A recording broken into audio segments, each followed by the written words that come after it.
Dogui po 10 metų pasaulio čempionate. Ar prisimeni savo tą pirmą pasaulio čempionatą, kuris buvo 2014 metais? Iš tikrųjų tai neprisimenu, kažkaip nieko. Pamenu gal tik tai viešbutį kaip atrodė, kad buvo labai aukštas lubos, bet kažkaip varžybų nepamenu ir žinau, kad dar tikrai nugarą plaukiau, tai dabar visiškai atvirkščiai viskas bus. Ne į nugarą plauksiu, o tik tai laisvų ir visai kitokius metrus, tai kažkaip nieko iš vis nepamenu. O savijauta skiriasi nuo tada kaip ir dabar? Psichologinė bent jau. Nu vis tiek tenai toks važiavai daugmaž nieko nežinodamas, nieko nematęs, o dabar jau kažkaip gal čia 3-4 kartą esu, tai jau daugmaž žinau kaip baseinas atrodo, užtat atrodo tik tai varžybinis baseinas dar tik atsidarys, o užtenka plaukti tiesiog apšiliminėm, nes jau žinau kaip tas varžybinis atrodo, tai dabar kažkaip taip sakykim ramiau gal. Tada, kiek aš atsimenu, pas tau buvo šiokių tokių rūpesčių dėl sveikatos. Dabar kaip su sveikata? Nieko nenoriu sakyti, ši naktis tokia biški įdomesnė buvo, bet viską pasilieku savo, bet kol kas viskas yra gerai, tai manau, kad suplauksiu gerai ir viskas bus gerai. Galbūt ten ta tokia, sakykim, psichologinė įtampa labiau daro tokius visokius įdomius pojūčius, bet manau, kad bus gerai, pats su savim biškį padirbėsiu. Ta psichologinė įtampa, tu turi praktiškai viską, ko jau reikia šiais metais, turi kelialapį į olimpinės žaidynės, vis dėl yra to jaudulio čionai?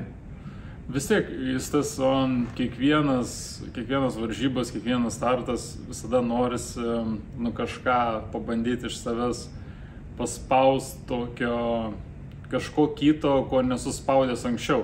Nes jeigu tiesiog ateit ir praplauk, tiesiog tai treniruoti galim tą patį padaryti. Ateit, užsidėti šortus, sušvilps ir nuims laiką, bet kažkaip norisi pabandyti toj tokioje atmosferoje, pabandyti, ką aš galiu šiuo metu geriausia. Gal nebūtinai koks esu pajėgus, bet pabandyti, ką aš galiu iš savęs išspausti. Toks dabar toks smalsumas labiau yra negu kažko laukimas.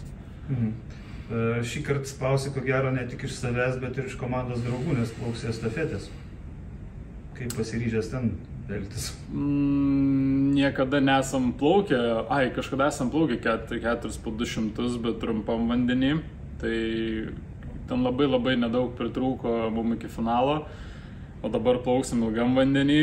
Tai kaip jaunimas, sakykim, linksmas, fainas, draugiškas, tai aš manau, kad su gera emocija, jeigu naisim, visi irgi kažko labai super nesitikėdami, nors aš žinau, kad visi tikisi ir tikrai visi žinom, ko jie čia atvažiavo į tą estafetę, ką padaryti, bet kažkaip reikia praleisti gerai laiką, kad mes čia esam ir, kaip pasakyti, visi kažkokią istoriją kūrėm, galbūt ko niekada nėra buvę, tai norisi pabandyti ir aš džiaugiuosi, kad aš toks galiu būti tas vedlys, kuris gal patrauks tą visą komandą.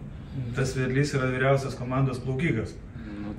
Kaip randi bendrą kalbą su jaunimu? Aš suprantu, kad jie tavęs klausosi, bet ar jie supranta tavo juokus?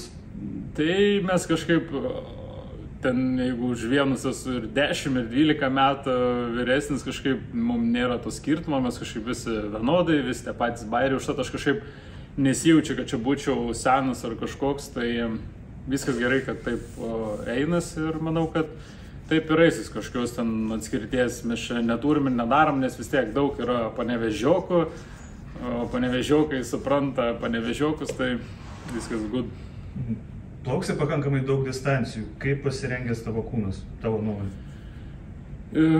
Kol kas nežinau net ką pasakyti, vis tiek tas pirmas startas, kai būna, kitas dalykas dabar yra vasario mėnesis, vasario mėnesį niekad jaučiu nesu plaukęs greitai ar kažkaip, nes atsimenu, dažniausiai važiuodavom į kažkokias Lietuvos varžybas vasario mėnesį, tai plaukdavau tos 400, tai ten nebūdavo labai lengva, nes vis tiek po sunkių treniruočių, o dabar lygiai taip pat buvo sunkios treniruotės, ta sezono pradžia tokia nelengva, tai bus matyt.